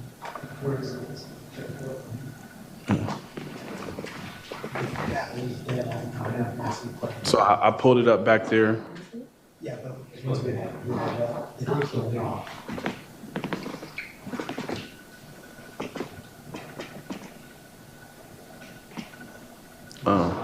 Yeah, may I? Sure. Is it on ClickShare, Mr. Jerry? I think you have to go over there, though, and change that thing to computer or on the main thing back there.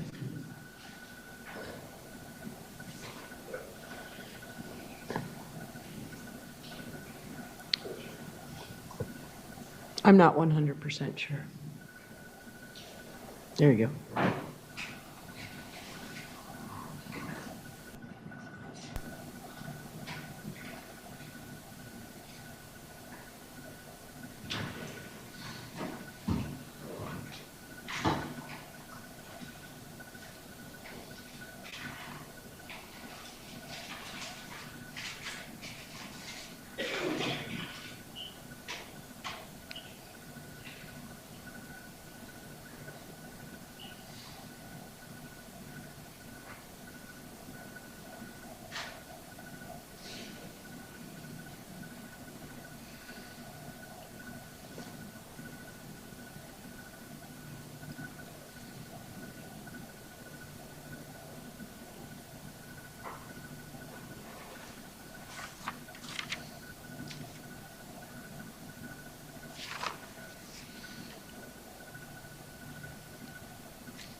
Your Honor, this program, Cellubrite, takes a little minute to upload.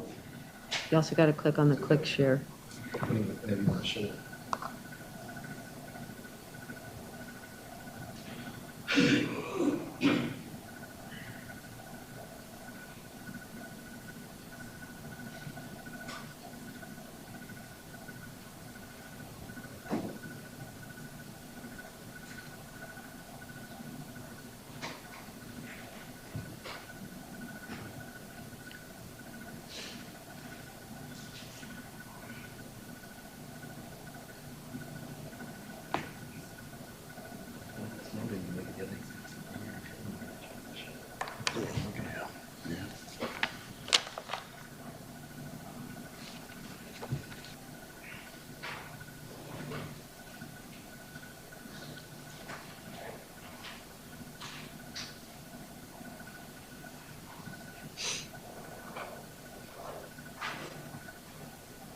All right.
Your Honor, may I sit here? Yes, you may. I'll make it easier. All right, we're going to call this Exhibit P. And these messages that I'm showing P. you, these are the messages of Angel. Well, let's start with Angel Marie on this is, Angel McClain. all right, and then who's Ink Goat True? True, that's Ingo True. That is my account, Facebook? Facebook name. All right. So just so we know who's speaking to whom when you go through these. But- Yes, ma'am. All right, go ahead. So on July 20th, that would be the day she came and got me from my mother's home. Where you at? I'll bring you a cig, babe. I'm at my mom's. That's me.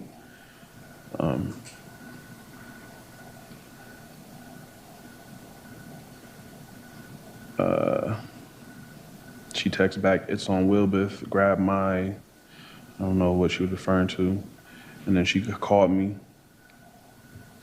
And yeah, so from where you at, I'll come bring you a cig is when she came and got me and picked me up. So it was July 20th to the 25th I was there.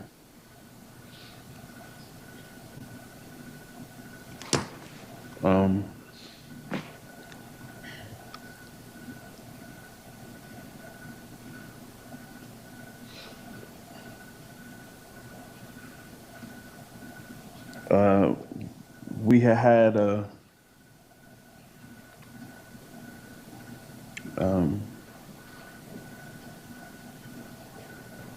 I wouldn't say it was an argument. It was more so I made a statement as I was leaving, and I told her that the next time you shouldn't invite someone to the home if you're intimate with somebody else, basically. Referring to her and Adam, right?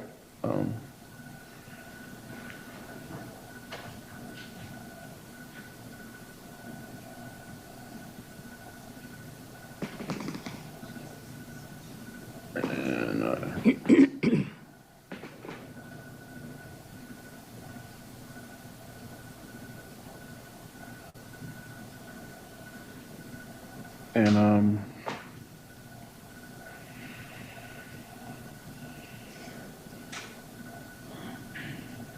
yeah, so while Angel was out of the apartment one day, after me and Angel had sex earlier that day, Adam was in the room, in the living room. Mind you, her room is right there. You could hear everything. When she left, he stated to me, he said, you know, I had sex with her the other day. She known for getting around. She probably downstairs with the dude that got the cameras. And so when he said that, I knew that he felt some type of way about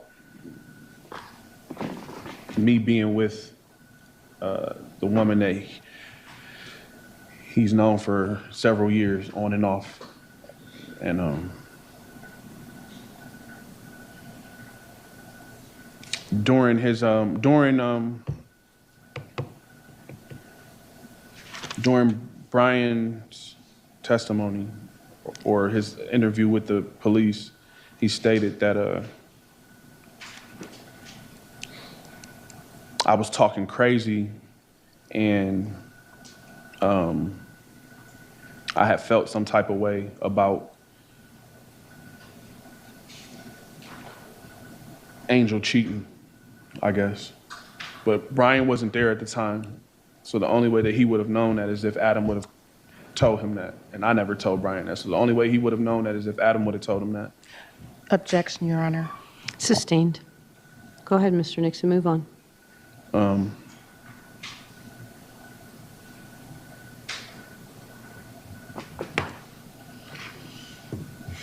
So basically these messages show that there was some type of... So that's argument for closing arguments. Yes, ma'am. And so You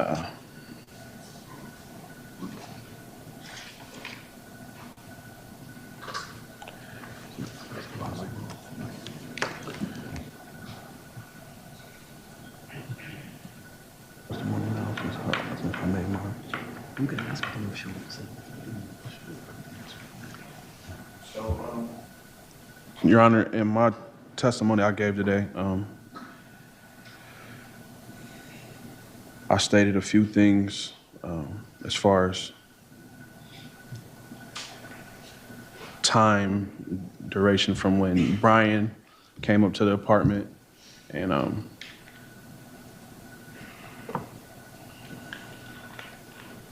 his demeanor when he came in the apartment and the actions that he did. I would like to play Adam Wright's interview with the police. I'm not going to permit that. I mean, I've heard your testimony, I heard his testimony, I heard Adam Wright's testimony. It's my decision or my, I guess, responsibility as the trier of fact to make those decisions. But you cannot impeach. I think that's what you're trying to do. No, ma'am. I was just, I was basically trying to, he did say different things to the detective, what he said on the stand and what he said on the stand. But what I was basically trying to do was prove the validity of some of the things that I said in my In which you cannot use extrinsic evidence to corroborate your testimony. So it's not permissible. So that request is denied. What else do you have, Mr. Nixon? A direct examination of yourself. I have my OPATA certificate. I would like to- Identify it, please, and mark it as MNOP. Yeah. Exhibit Q, I guess? Yes. What was the O and P? So P was the flash drive we just showed the texts. P was the celebrate. I missed N and O. What's N and O? So this is, Opana is Q. This will be Q.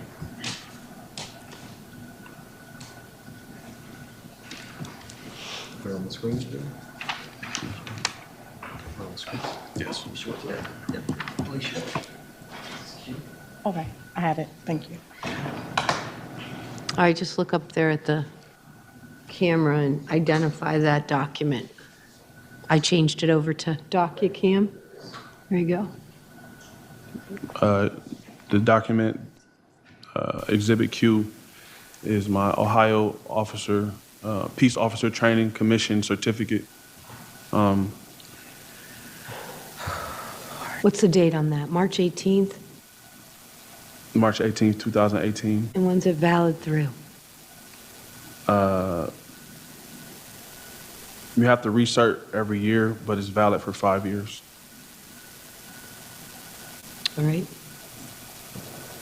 What else, Mr. Nixon?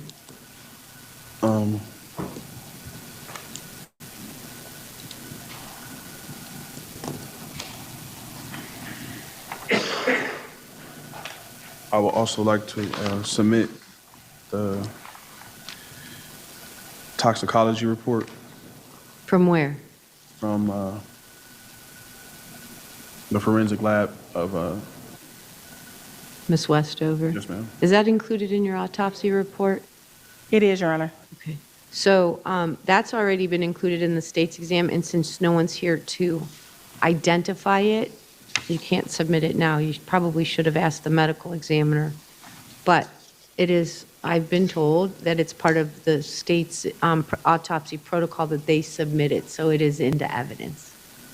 So whatever's on that report, you can clearly argue in your summation or closing arguments. Yes, ma'am.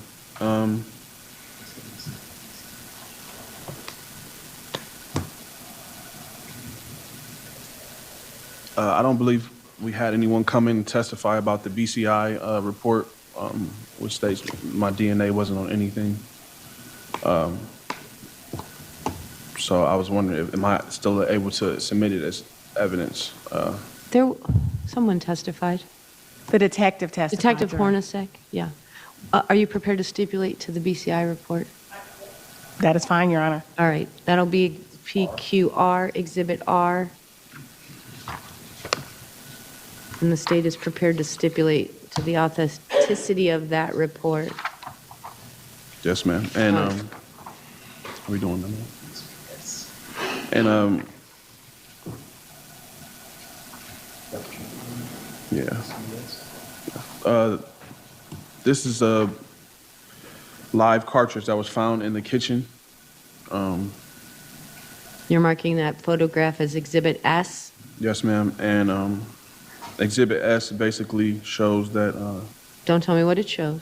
Just tell me what it is. It's a it's a picture of picture a of the bullet. live round, Yes, right? ma'am. With a red tip on it? yes, ma'am. Okay.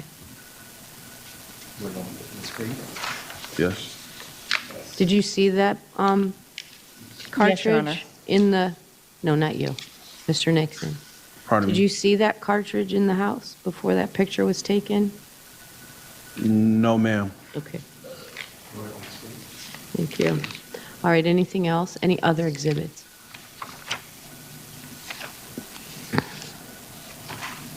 I think that was testified to by Detective Hornacek regarding, that's in the kitchen, right? Yes, ma'am. Yes. Okay. I was making reference to the cartridge with the red tip Right. is a, Well, that's for argument. And you've already testified about it, so I understand that. So okay.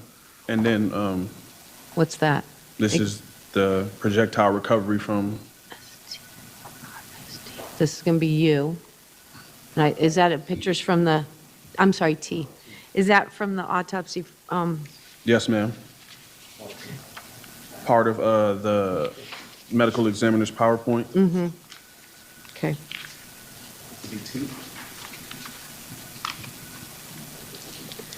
Fragments.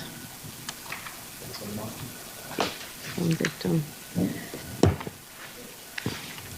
And this just shows, Don't tell me what it shows. That's my job to decide what it Yes, ma'am. shows. All right. Are you done with your direct examination? yes, ma'am. Go ahead and take a seat.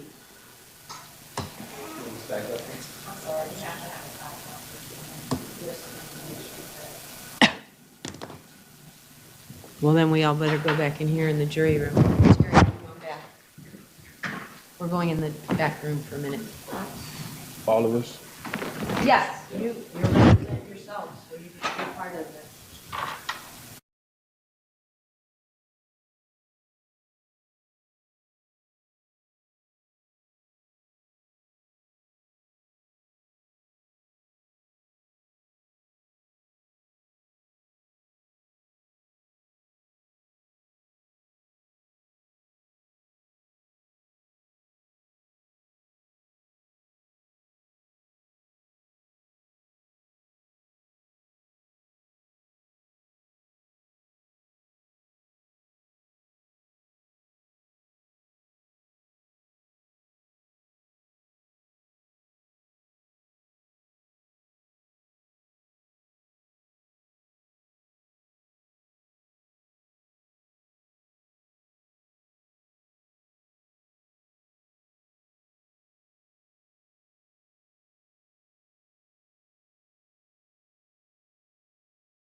The